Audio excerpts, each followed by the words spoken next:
बिस्मिल्लाहिर्रहमानिर्रहीम। फ्रेंड्स, आज हम डिस्कस करेंगे लिपिड्स के बारे में। लिपिड्स हमारे पास क्या है? लिपिड्स हमारे पास केमिकली हेट्रोजीनियस ग्रुप है। अब केमिकली हेट्रोजीनियस ग्रुप का मतलब हमारे पास क्या होता है? अगर हम कार्बोहाइड्रेट को देखें तो हमारे पास तमाम कार्बोहाइड्रेट में हमें देखने को मिलता है CnH2n। तो सब के सब कार्बोहाइड्रेट में हमारे पास हमें ये रिपीटिंग यूनिट मिलता है। इसकी कुछ एक्सेप्शनल भी है, कुछ ऐसे कार्बोहाइड्रेट हमारे पास होते हैं जिसमें ये फार्मूला फिट नहीं होता, लेकिन मेजॉरिटी के कार्बोहाइड्रेट में हमें ये देखने को मिलता है इसकी रिपीटिशन। मतलब इसको आप रिपीट करो तो हमारे पास हर कार्बोहाइड्रेट हमारे पास निकल आता है।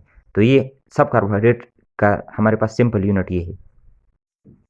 इससे मिलकर कार्बोहाइड्रेट बन रहे होते हैं। अगर हम प्रोटीन की बात करें तो प्रोटीन में हमारे पास क्या है? प्रोटीन हमारे पास सब के सब प्रोटीन में हमें अमीनो एसिड मिलता है। अब अमीनो एसिड को रिपीट करो तो हमारे पास प्रोटीन बनता है। हमारे पास CnH2n को इसको रिपीट करो तो हमारे पास हमें लिपिड कार्बोहाइड्रेट मिलता है। तो इस तरह लिपिड का कोई हमारे पास इस तरह छोटा यूनिट नहीं है कि उसको रिपीट करो तो आपको हमारे पास फैट मिल जाएगा। तो फैट हमारे पास केमिकली हेट्रोजीनियस ग्रुप है, इसलिए हम उसका इस तरह की आसान सा डिफिनीशन नहीं निकल सकता है कि रिपीटिंग यूनिट ऑफ फला। तो इसको ब्लोर ने पहले डिफाइन किया हुआ था। ब्लोर ने इसके 3 कैरेक्टरिस्टिक बताए हुए थे कि जिस चीज़ में हमारे पास 3 कैरेक्टरिस्टिक देखने को मिलेंगे वो हमारे पास लिपिड होगा। अब ये भी हमारे पास लिपिड का एक परफेक्ट डिफिनीशन नहीं है। अभी मैं बताता हूँ किस तरह। पहले ब्लोर ने 3 बातें बताई हुई थी। एक उसने बताया हुआ था कि इस तरह फैटी एसिड होते हैं। मतलब इसमें हमारे पास फैटी एसिड और ग्लिसरॉल के बीच में हमारे पास ईस्टर लिंकेज होता है और इससे हमारे पास फैटी एसिड बनते हैं। दूसरी बात उसने बताया था कि ये इनसॉल्युबल इन वाटर, कि ये वाटर में सॉल्युबल नहीं होते और हमें हमारे पास ऑर्गेनिक कंपाउंड में सॉल्युबल होंगे। और तीसरी बात, can be used up by living matter, और इसको लिविंग मैटर यूज़ करते हैं। मतलब जिस चीज़ में ये 3 बातें पाई जाती हो, एक वो इस तरह फैटी एसिड होगा, दूसरा उसमें हमारे पास वाटर में इनसॉल्युबल होगा और ऑर्गेनिक कंपाउंड में सॉल्युबल होगा, और तीसरी बात कि उसे लिविंग ऑर्गेनिज्म यूज़ कर सकते हो, तो वो हमारे पास लिपिड होगा। अब इसमें से जो पहला पॉइंट है कि इस तरह फैटी एसिड, ये हमारे पास करेक्ट नहीं है। वो हम डिस्कस करेंगे नीचे डेराइव लिपिड में, वहाँ पे आपको समझ आ जाएगा कि ये हमारे पास यूनिवर्सल नहीं है और ये 2 बातें हमें हर चीज़ में मिलेंगी। मतलब ये लिपिड का कोई परफेक्ट कैरेक्टरिस्टिक नहीं है इस तरह फैटी एसिड। अब चलते हैं क्लासिफिकेशन ऑफ लिपिड की तरफ। तो हमारे पास लिपिड 3 टाइप्स के होते हैं। एक हमारे पास होते हैं सिंपल लिपिड, दूसरे कंपाउंड लिपिड, तीसरे हमारे पास होते हैं डेराइव लिपिड। अब सिंपल लिपिड क्या होते हैं? सिंपल लिपिड हमारे पास इस तरह फैटी एसिड विद अल्कोहल होते हैं। इसमें हमारे पास सिर्फ फैटी एसिड और अल्कोहल हमें देखने को मिलेगा, इसके अलावा हमें कोई और ग्रुप नहीं मिलेगा। तो वो हमारे पास होंगे सिंपल फैटी एसिड। अगर हम मिसाल ले लें तो मेरे पास ये ट्राई इसाइल ग्लिसरॉल है। इसमें हमारे पास 1 ग्लिसरॉल होता है और 3 फैटी एसिड होता है। इसके बीच में हमारे पास ईस्टर लिंकेज होता है। तो इसमें हमें सिर्फ ग्लिसरॉल और फैटी एसिड देखने को मिलते हैं, तो ये हमारे पास है सिंपल लिपिड। इस तरह हमें विक्स में भी हमें सिर्फ फैटी एसिड और ग्लिसरॉल देखने को मिलते हैं। फैट्स में भी और ऑयल में भी, इन सब में हमारे पास हमें सिर्फ फैटी एसिड और ग्लिसरॉल देखने को मिलेंगे। इसके अलावा हमारे पास कोई और ग्रुप नहीं होगा। तो ये हमारे पास है सिंपल लिपिड। अब कंपाउंड लिपिड हमारे पास क्या है? कंपाउंड लिपिड में हमारे पास फैटी एसिड और अल्कोहल के साथ कोई और ग्रुप होगा। इन अदर वर्ड्स हम कह सकते हैं कि हमारे पास सिंपल लिपिड के साथ जब कोई और ग्रुप मिल जाता है तो उसको हम कहते हैं कंपाउंड लिपिड। अब वो और ग्रुप जो हमारे पास हमें मिलता है, तो वो हमें हमारे पास प्रोटीन हो सकता है, कार्बोहाइड्रेट हो सकता है, सल्फेट हो सकता है, फास्फेट हो सकता है, कुछ भी हो सकता है।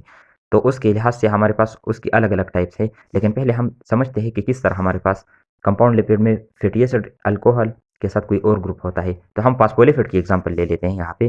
फास्फोलिपिड में हमारे पास इस तरह का स्ट्रक्चर होता है, एक हमारे पास हेड होता है और एक टेल होता है। तो टेल हमारे पास इस तरह फैटी एसिड से मिलकर बन रहा होता है। 2 फैटी एसिड हमारे पास है, फिर इसमें ग्लिसरॉल है और ग्लिसरॉल के साथ हमारे पास, यहाँ पे मैं प्लस का निशान लिख लेता हूँ, हमारे पास फास्फेट होता है। तो fatty acid glycerol plus phosphate, ये हमारे पास और ग्रुप आ गया। फैटी एसिड ग्लिसरॉल फास्फेट, इसने हमारे पास बना लिया फास्फोलिपिड। इस तरह सल्फोलिपिड में हमारे पास सल्फेट होगा। तो ये हमारे पास है ये मैंने एक्सप्लेन किया हुआ है कि मेरे पास किस तरह फैटी एसिड अल्कोहल के साथ कोई और ग्रुप होता है कंपाउंड लिपिड में। अब अगर ये कोई और ग्रुप है, हमारे पास प्रोटीन है, तो हमारे पास ये प्रोटीन, हम इसको प्रोटियोलिपिड कहेंगे इस ग्रुप को, इस पर्टिकुलर फैट को। और अगर कार्बोहाइड्रेट है तो हमारे पास हम इसको ग्लाइकोलिपिड कहते हैं, ग्लाइकोलिपिड कहेंगे। और अगर सल्फेट होगा तो हम इसको सल्फोलिपिड कहेंगे, और अगर फास्फेट होगा तो इसको हम फास्फोलिपिड कहेंगे। तो हमारे पास इसके लिहाज से कि कौन सा ग्रुप इसके साथ अटैच हुआ है सिंपल लिपिड के साथ, तो कंपाउंड लिपिड की मुख्तलिफ टाइप्स होती है। अब हम डेराइव लिपिड की तरफ आते हैं। डेराइव लिपिड हमारे पास डेराइवेटिव होता है ऑफ सिंपल लिपिड या कंपाउंड लिपिड। सिंपल और कंपाउंड लिपिड से ही हमारे पास डेराइव होता है हमारे पास डेराइव लिपिड। अब किस तरह, मेरे पास इसाइल ग्लिसरॉल है जिसको हम ट्राइग्लिसराइल भी कहते हैं, तो इसमें हमारे पास इस तरह ग्लिसरॉल होता है।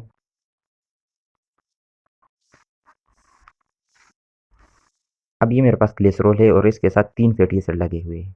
ये मेरे पास सिंपल लिपिड है।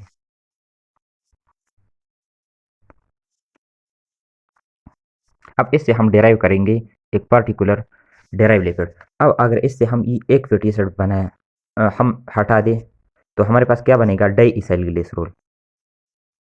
ट्राई इसाइल ग्लिसरॉल से हमने एक फैटी एसिड हटा लिया, तो हमारे पास बना क्या, डाई इसाइल ग्लिसरॉल।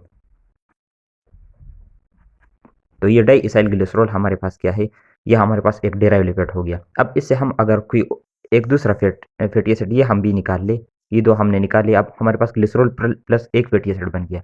तो ये हमारे पास है मानो इसाइल ग्लिसरॉल, ये भी हमारे पास डेराइव लिपिड है। अब अगर इससे हम ये फैटी एसिड भी हटा दें, सिर्फ ग्लिसरॉल हमारे पास बच गया, तो सिर्फ ग्लिसरॉल भी हमारे पास डेराइव फैटी एसिड है। और अगर हम डेराइव लिपिड है सॉरी, और अगर हम इस सिर्फ फैटी एसिड को देख ले, तो ये भी हमारे पास किससे डेराइव हुआ, हमारे पास एक डाई इसाइल ग्लिस मानो इसाइल ग्लिसरॉल से डेराइव हुआ। तो ये हमारे पास क्या है, पूरा ट्राई इसाइल ग्लिसरॉल था, उससे हमारे पास पहले डाई इसाइल ग्लिसरॉल बना, फिर मानो इसाइल ग्लिसरॉल बना। अब सिर्फ फैटी एसिड और ग्लिसरॉल जो है ये भी हमारे पास डेराइव लिपिड में आती है। तो मैंने डेराइव लिपिड की एग्जांपल में लिखा है glycerol, fatty acid, diacyl glycerol, monoacyl glycerol, ये सब हमारे पास क्या है, ये हमारे पास है डेराइव लिपिड। मतलब ये हमारे पास सिंपल लिपिड और कंपाउंड लिपिड से हमारे पास डेराइव हुए हैं। अब हमारे पास एक और टाइप होता है, इसको हम कहते हैं मिसलिनियस लिपिड। मिसलिनियस लिपिड हमारे पास ऐसे लिपिड होते हैं जो इन 3 से कैरेक्टरिस्टिक में नहीं मिलते। मतलब इसमें कोई ऐसा कैरेक्टर नहीं होता जो इसमें पाया जाता हो या इसमें पाया जाता हो या इसमें पाया जाता हो, लेकिन ये फिर भी लिपिड्स की कैरेक्टर में आते हैं। हमारे पास इसकी प्रॉपर्टीज़ जो होती है वो लिपिड से मिलती है, तो इसको हम कहते हैं मिसलिनियस लिपिड। तो इसके हमारे पास 2 एग्जांपल है, स्क्विलीन और केराटिनाइड। ये हमारे पास इसके मशहूर एग्जांपल है। तो ये हमारे पास था definition of lipids and classification of lipids.